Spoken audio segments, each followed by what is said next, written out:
Menyapa.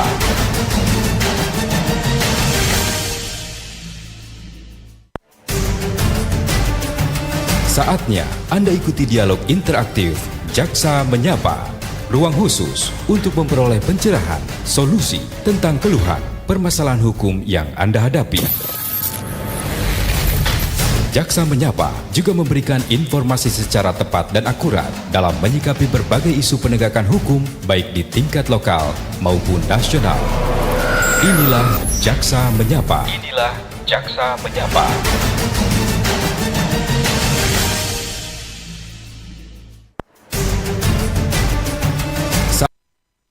Oke, baik. Selamat sore pendengar. Terima kasih untuk yang masih tetap setia bersama kami di Pro 1 RRI Manado, kanal informasi dan inspirasi. Untuk kesempatan edisi siar hari ini, kembali kita bersua lagi dalam program Jaksa Menyapa di edisi Rabu 1 Oktober 2025 ya.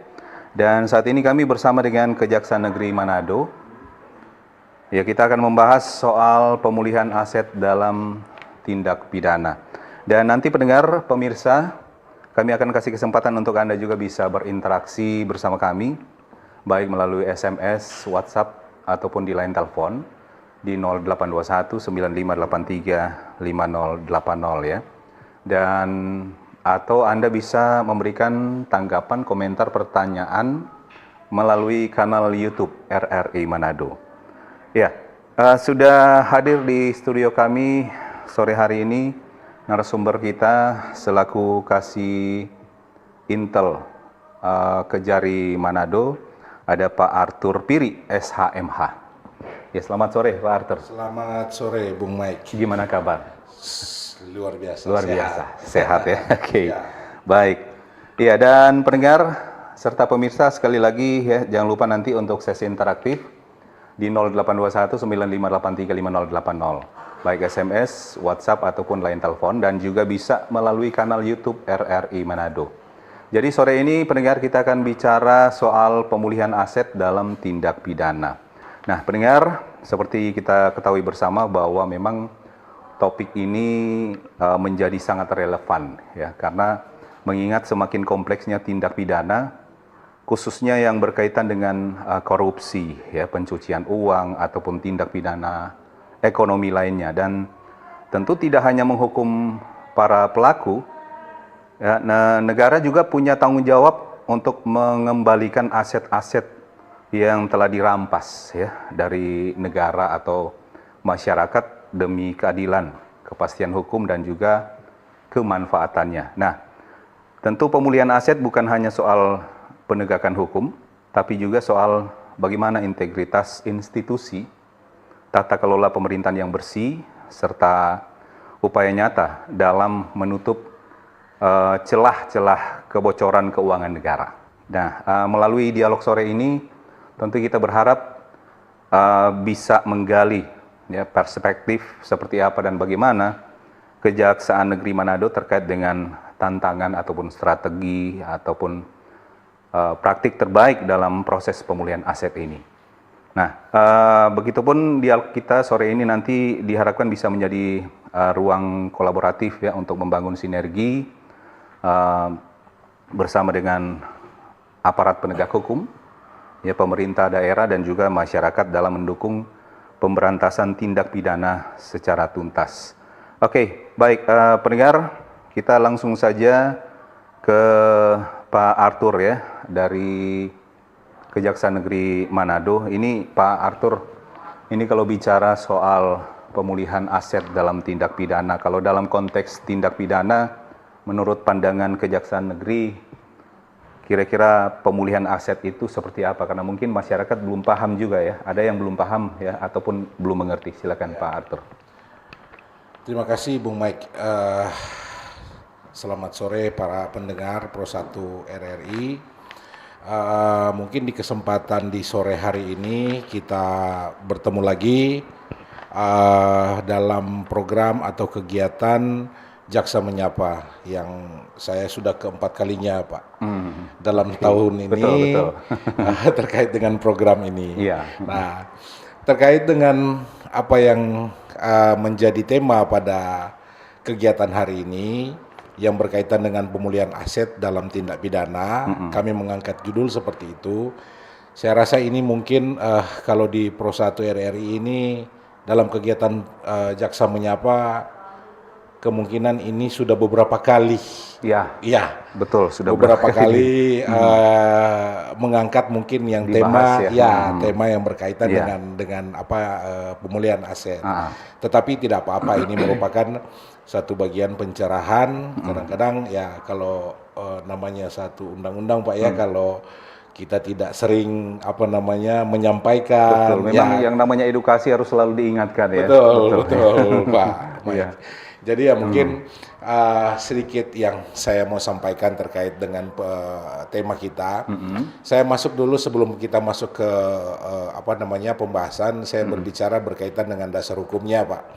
Jadi yang berkaitan dengan dasar hukum yang ada di dalam pemulihan aset yang sekarang ini dari kejaksaan sendiri itu pasti mengacu pada satu undang-undang kejaksaan sendiri Pak, undang-undang nomor 16 2004 junto 21 2021 11 2021 berkaitan dengan Kejaksaan Republik Indonesia gitu Pak, itu undang-undang. Baru mungkin ada turunan-turunan yang berkaitan dengan peraturan Jaksa Agung Pak. Peraturan Jaksa Agung nomor 13 tentang pemulihan aset. Ada juga perubahan kedua Undang-Undang nomor 027 terkait dengan pemulihan aset, serta pedoman sebagai dasar kita untuk melaksanakan kegiatan-kegiatan yang berkaitan dengan pemulihan aset, yaitu pedoman nomor 7 tahun 2025 yang terbaru. Nah, kalau kita berbicara pemulihan aset, Bung Mike, jadi pemulihan aset sendiri ini adalah proses yang meliputi penelusuran, pengamanan, pemeliharaan, perampasan, pengembalian, dan pelepasan aset tindak pidana atau barang milik negara yang dikuasai pihak lain kepada korban atau yang berhak kepada setiap penegakan hukum. Jadi ya memang sangat luas Pak kalau kita berbicara penelusuran aset. Ya mungkin selama ini yang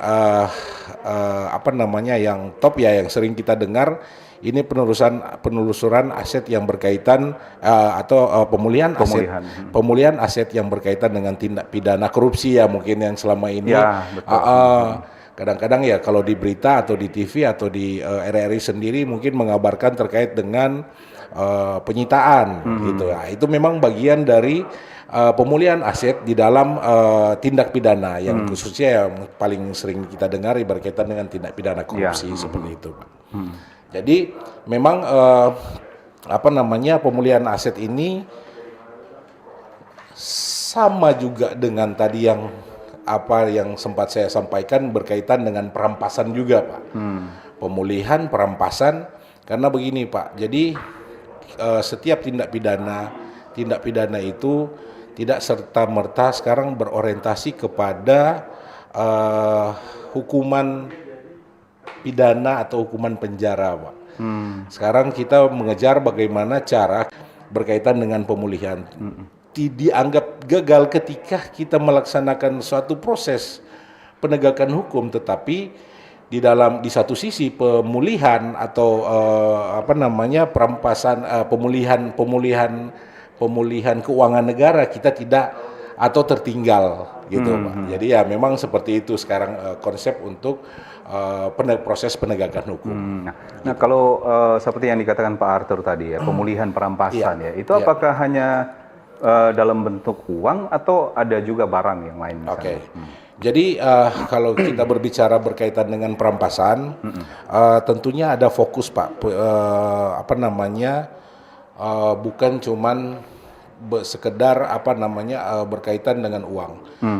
Tentu pun juga semua aset baik yang bergerak maupun yang tidak bergerak ya untuk pemulihan pemulihan keuangan negara misalnya itu bisa kita laksanakan Pak, atau bisa kita melakukan perampasan di dalam proses penegakan itu gitu Pak. Memang sekarang ini kalau kita berbicara pemulihan atau perampasan, kalau di Undang-Undang Tindak Pidana Korupsi pun juga itu ada yang disebut itu uang pengganti. Nah, biasanya itu ada di dalam proses, kalau di dalam proses penyidikan itu bisa kita laksanakan, dan di dalam putusan pengadilan yang sudah berkekuatan pun juga itu biasanya ada bunyi putusan yang bisa kita laksanakan satu pemulihan ataupun juga rangkaian perampasan aset seperti itu. Oke. Nah, ini kalau berbicara pemulihan ataupun perampasan yang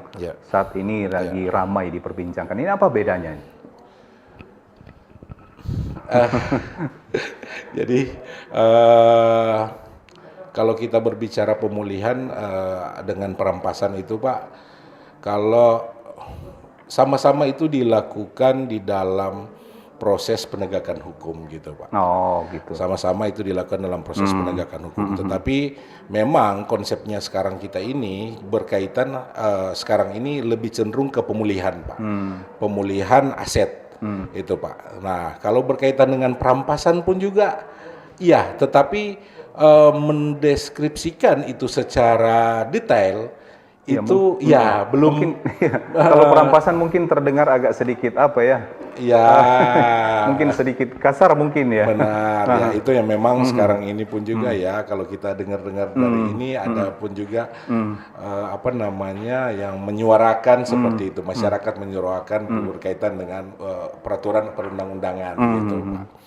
Tetapi yang sekarang ini kalau di Kejaksaan sendiri melaksanakan atau melakukan yang namanya pemulihan aset, karena kita sendiri pun juga di dalam ortakel, di dalam apa namanya organisasi kerja itu kita mempunyai satu bidang juga yang berkaitan dengan pemulihan aset. Pemulihan. Ini, gitu, ya. Oh, jadi pada dasarnya pemulihan ataupun perampasan yang pasti pada dasarnya sama ya, yang pasti tetap dalam tindak pidana begitu ya. Iya, ya benar Pak. Jadi kalau memang kalau kita pemulihan itu ya memang dan perampasan itu merupakan satu tindakan gitu kan, Pak. Tindakan yang berkaitan dengan satu tindak pidana seperti itu. Jadi kalau perampasan aset, pemulihan ataupun perampasan aset, jadi memang semua asetnya itu disita, memang diambil semua itu. Begini Pak. Jadi memang sekarang ini kalau kita berbicara perampasan itu fokus kita yang berkaitan dengan tindak pidana. Jadi kita berkaitan dengan tindak pidana. Jadi misalnya dia melakukan satu perbuatan money laundering gitu Pak, pencucian uang. Pencucian uang ya, dari kan ada kejahatan asalnya dia mungkin berkaitan dengan narkotika gitu Pak. Ya, narkotika, dia melakukan satu tindakan kejahatan narkotika, nah terus melakukan pencucian uang ya kita lihat gitu Pak. Nah, di dalam prosesnya itu seperti apa? Ya tentunya harta benda yang kita curigai sebagai proses pencucian uang atau bisa kita laksanakan. Itu yang kita laksanakan seperti itu. Oke. Baik. Nah, ini kalau berbicara peran dari kejaksaan sendiri ya, salah satunya Kejaksaan Negeri Manado. Itu kalau dalam proses pemulihan aset, apakah kejaksaan itu hanya sebagai eksekutor putusan pengadilan atau juga terlibat dalam pelacakan aset? Ya.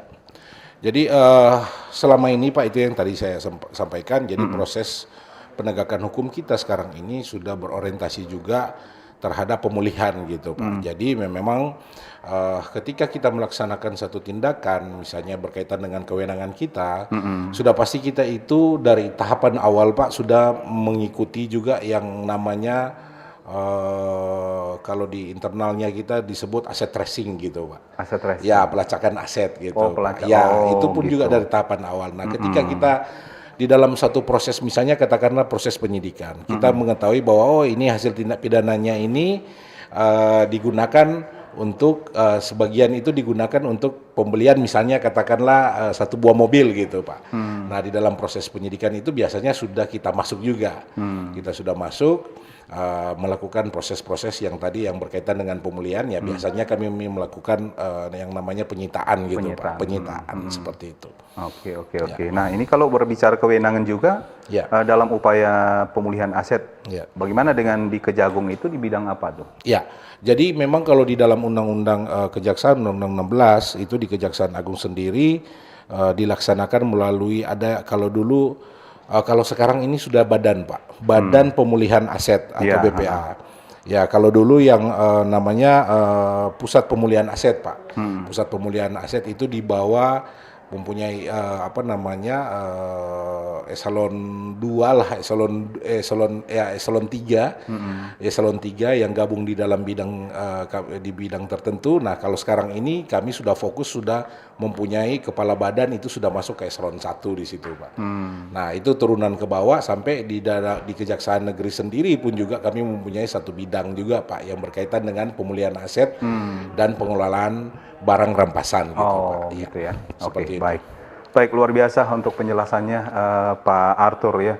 Mungkin kita akan break dulu sejenak untuk sesi pertama kita. Ya. Ya, nanti setelah ini kami akan kasih kesempatan ya di sesi kedua bagi Anda yang ingin bertanya ya seputar topik yang memberikan pertanyaannya, tanggapannya melalui kanal YouTube RRI Manado. Baik, Pak Arthur, kita akan break dulu sejenak ya. Kita akan kembali untuk sesi kedua. Kanal informasi dan inspirasi Pro1.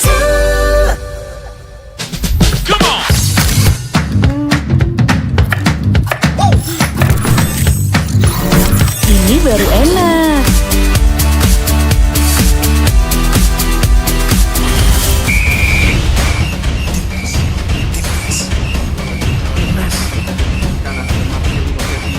Bentar Mi. Ngapain sih, Pi? Ganggu aja. Lepaskan tenang. Masuk ke luar biasa selesai dari Witan Sulaiman. Mami, Papi, aku baru aja diinterview di Pro 2 FM. Jadi F&B sekarang tuh macam-macam. Kalau sekarang kan kopinya tuh banyak. Ini baru enak. Aku di Pro 2. Tapi, Devi, Aku di Pro 2. Jangan rebutan.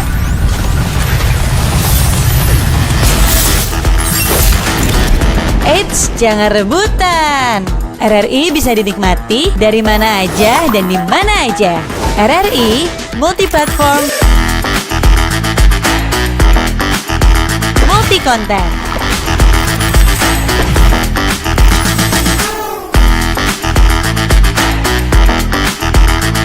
RRI punya kita.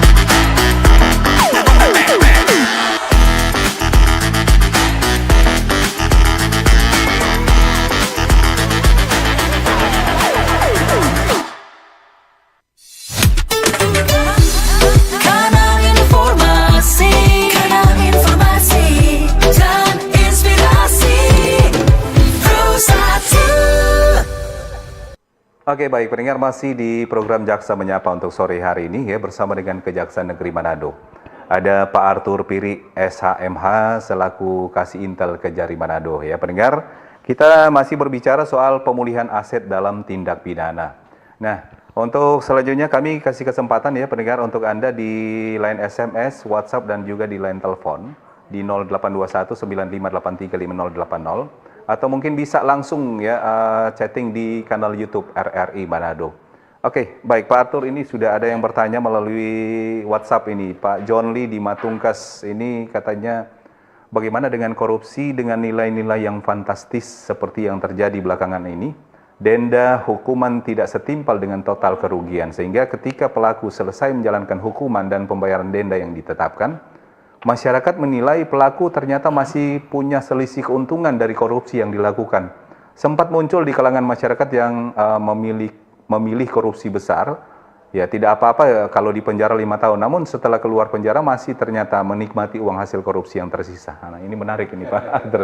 Silakan Pak Arthur, dari Pak John di Matungkas. Iya. Bagaimana menanggapinya? Jadi begini Pak, kalau kita berbicara undang-undang tindak pidana korupsi lah, katakanlah seperti itu Pak. Nah, di undang-undang tindak pidana korupsi yang berkaitan dengan kerugian negara yang ada di dalam pasal 2 dan pasal 3 itu Pak,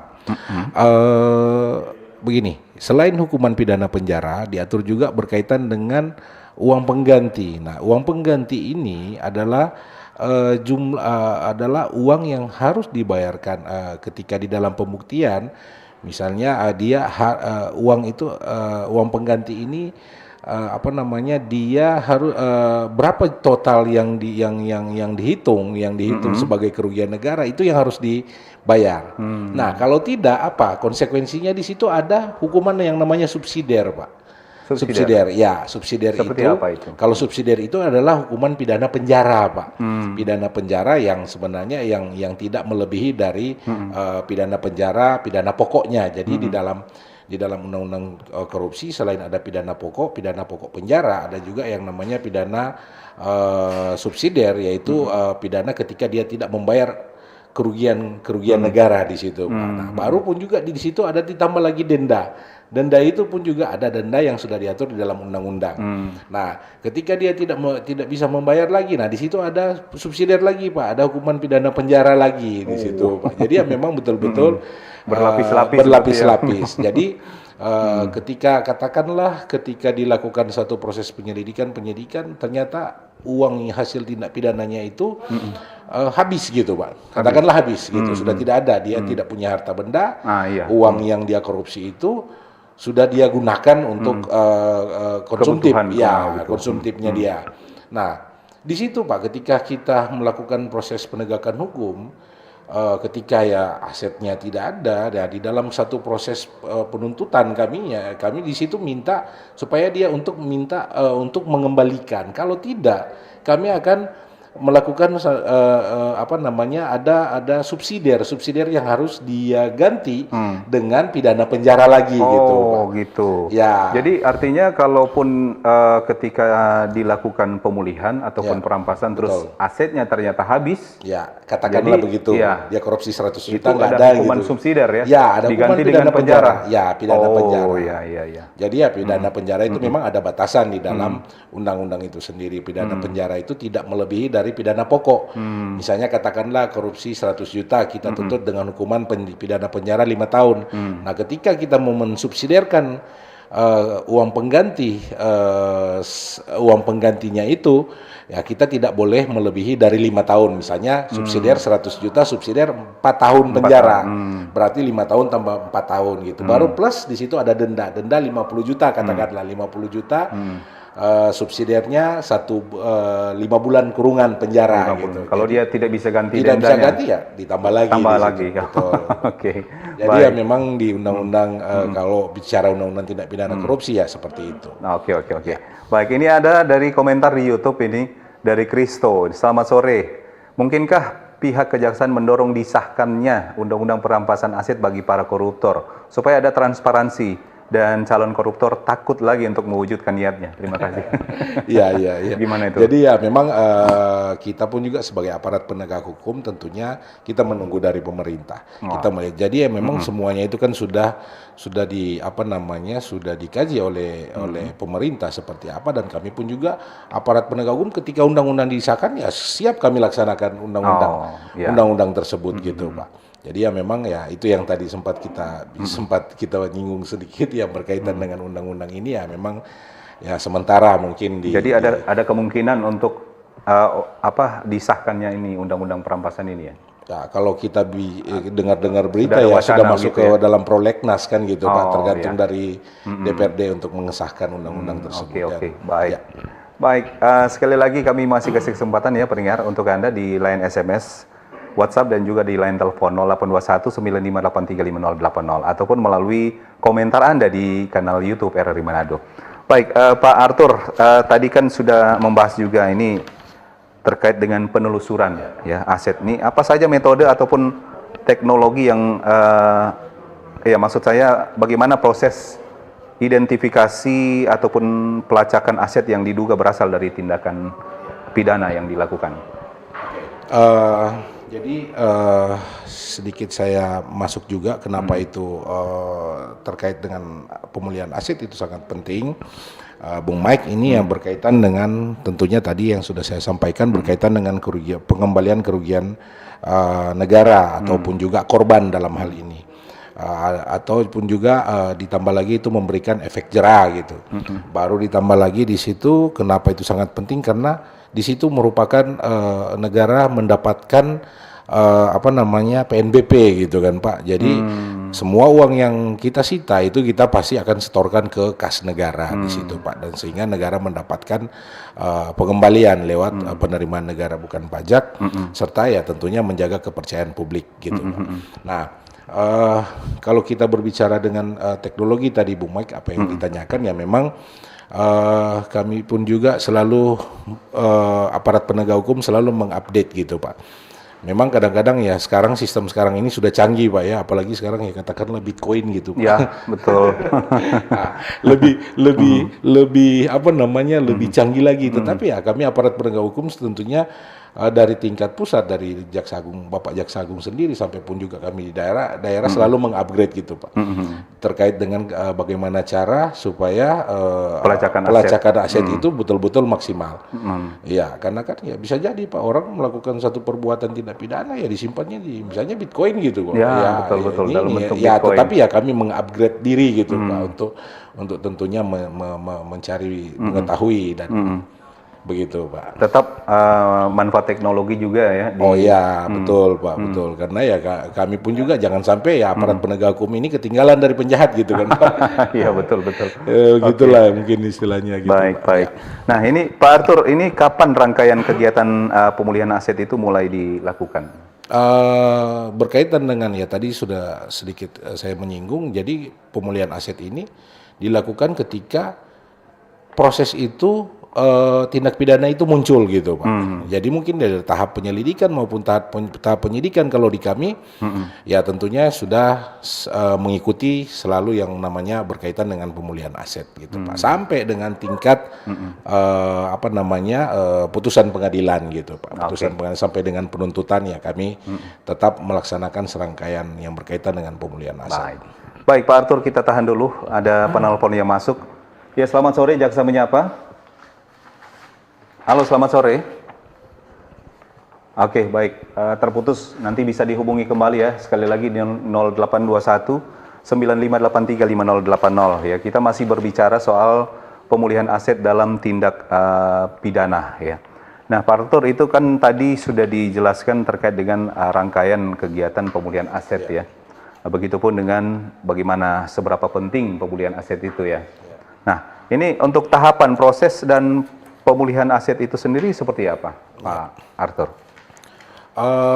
Kalau kita berbicara terkait dengan tahapan ya tentunya dari pertama itu berkaitan dengan penelusuran aset, di mana penelusuran aset ini yaitu proses mencari atau mengidentifikasi dan memanfaatkan keberadaan aset hasil tindak pidana baik di dalam maupun di luar negeri. Nah, iya. Nah, berikutnya berkait dengan pengamanan dan pemeliharaan aset yang sudah ditemukan tentunya dilakukan pengamanan penyitaan atau diblokir.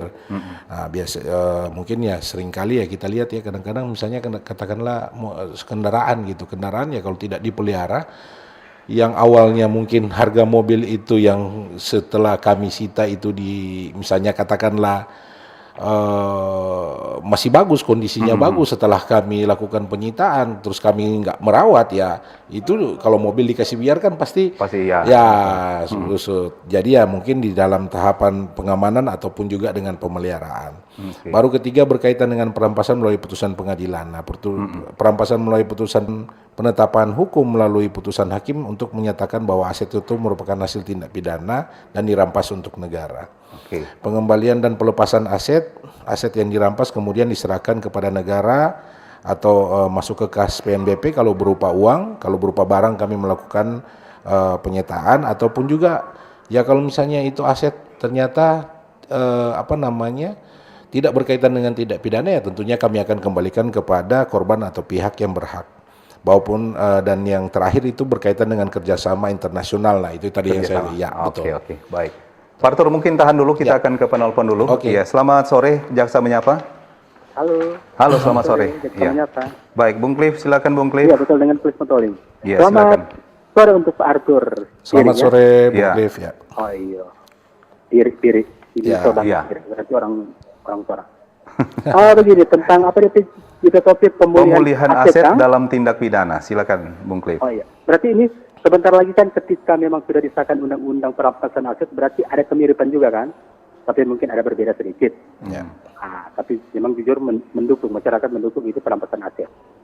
Saya mau bertanya begini Pak, ketika aset-aset, apakah cuma aset yang tidak bergerak kayak gedung tanah atau dan lain sebagainya yang dirampas, sedangkan dia punya deposito atau uang lah begitu di rekening, apakah itu bisa diblokir? Itu bekerja sama dengan PPATK begitu. Ketika sudah terendus lah, sudah ketahuan bahwa dia menyimpan uang di bank A, B, dan menggunakan nama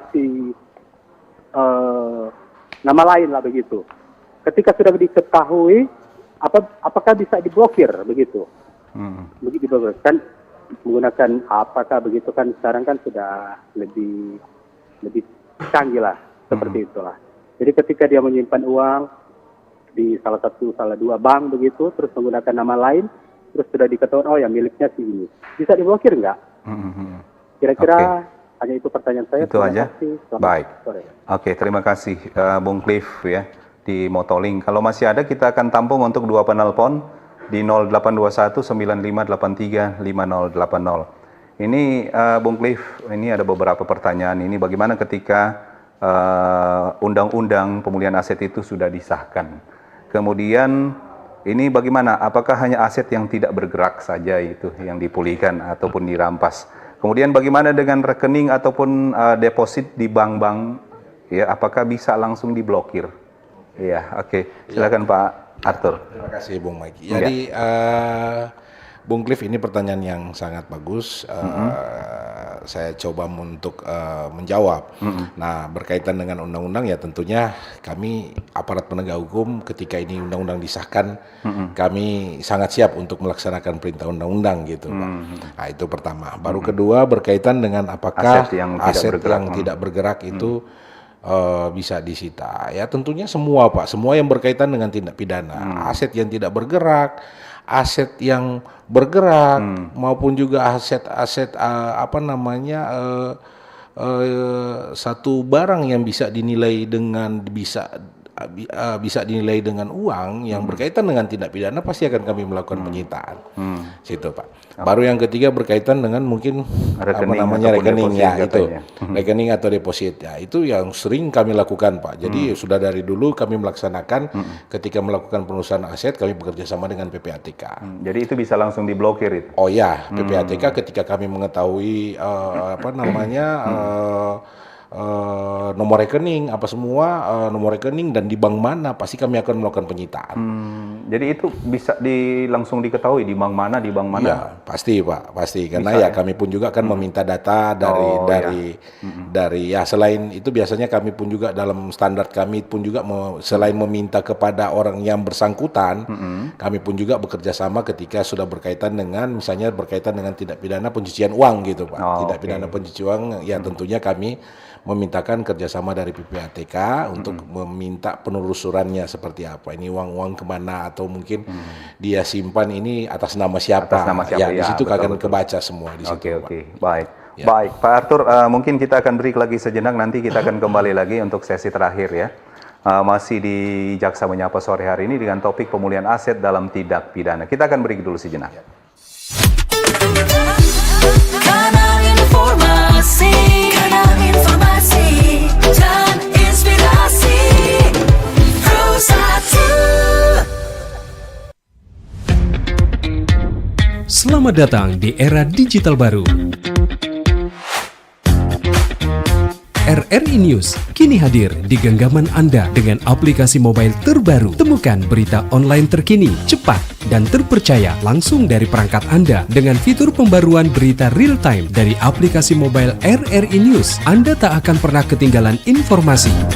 Nikmati kemudahan akses berita nasional dan internasional, berita terpopuler, dan video berita terbaru kapan saja dan di mana saja. Dilengkapi dengan teknologi terkini, aplikasi mobile RRI News memberikan pengalaman membaca yang lebih baik. Dapatkan notifikasi berita penting langsung di layar ponsel Anda. Jelajahi kategori berita yang Anda minati, mulai dari politik, ekonomi, budaya, hingga olahraga.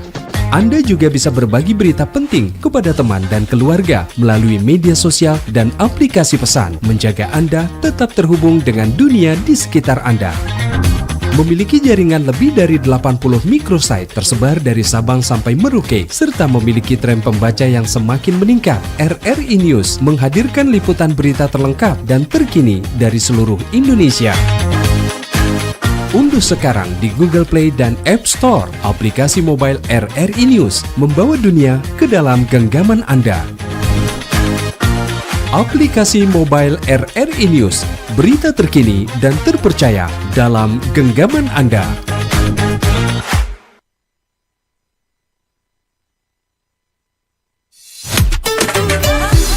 Kanal informasi, dan inspirasi.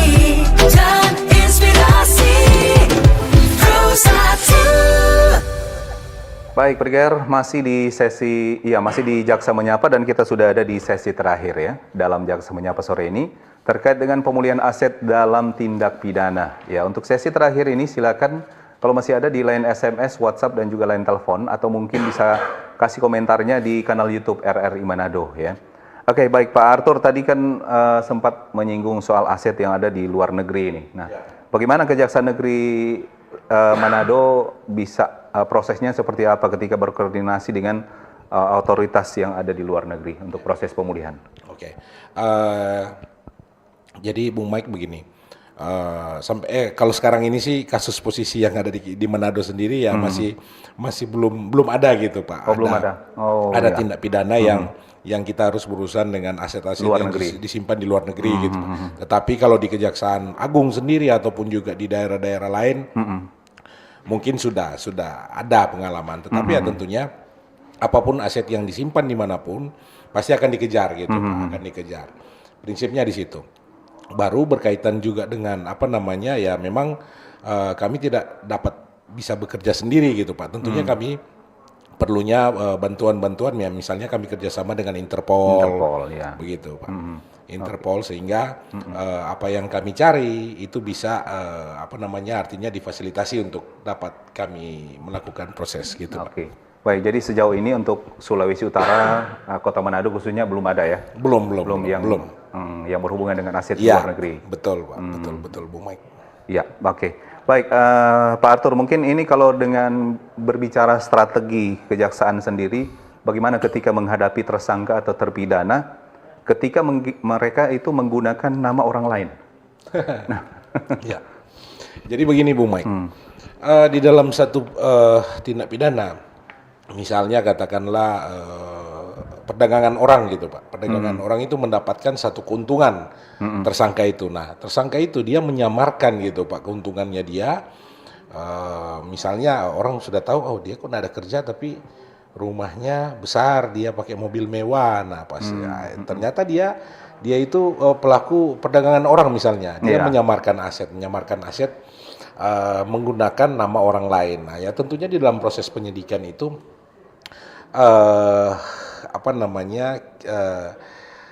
kita selalu berusaha untuk mencari bukti gitu Pak. Bukti itu yang sebenarnya kalau di undang-undang itu kita mengenal dengan istilah pencucian uang gitu Pak. Ya, jadi kalau misalnya dia menyamarkan uang dia itu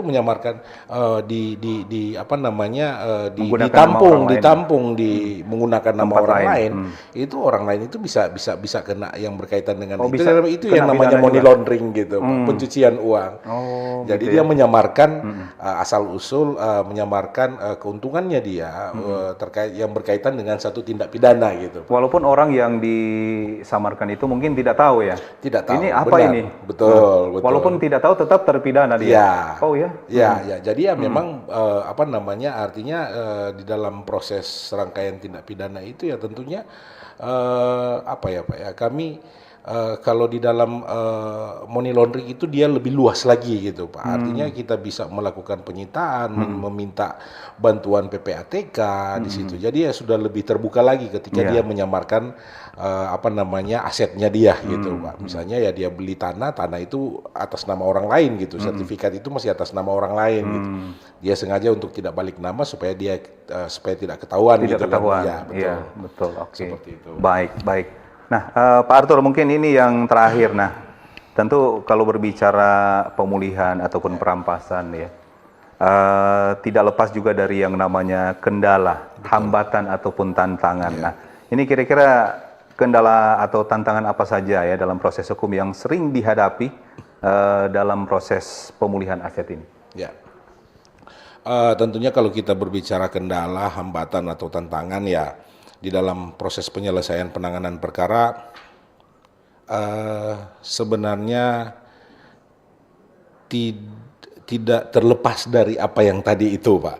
Dalam arti begini, Pak, kami berusaha di dalam proses penegakan hukum, kami berusaha untuk menyelesaikan segala sesuatu yang berkaitan dengan kendala, hambatan dan tantangan itu. Ya memang kadang-kadang ya kami terbentur dengan teknologi atau cara penjahat itu untuk satu langkah lebih maju dengan aparat penegak hukum gitu, Pak. Ya tadi yang seperti mungkin sudah saya sampaikan tadi kita bincang-bincang berkaitan dengan Bitcoin.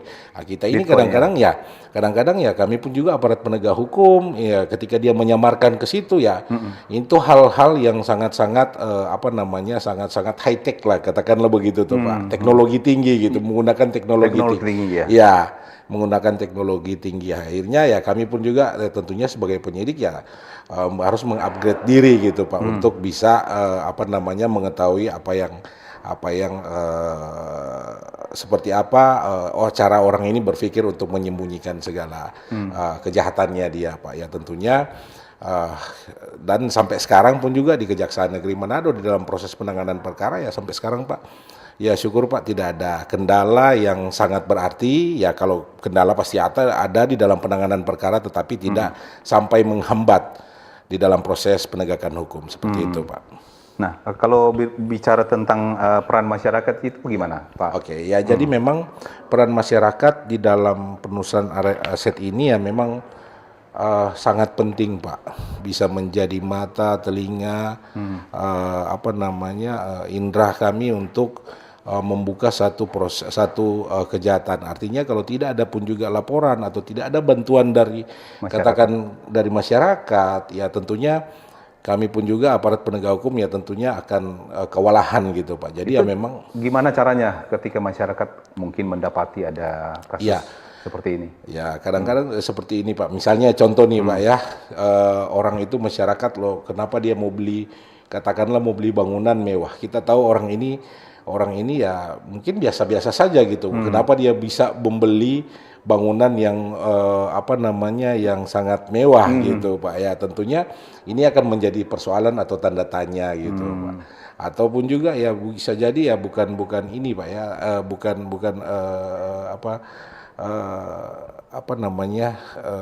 kita lihat mungkin di dalam satu orang itu ya tidak mempunyai pekerjaan, tetapi kok kenapa dia selalu ini kan yang menjadi tanda tanya ternyata seperti ini ya, itu ternyata dia berkaitan dengan narkotika. Kadang-kadang ternyata di situ dia buat pabrik gitu, Pak, pabrik untuk melakukan membuat pabrik berkaitan dengan obat-obat terlarang gitu, Pak. Nah tentunya itu pun juga peran dari masyarakat gitu.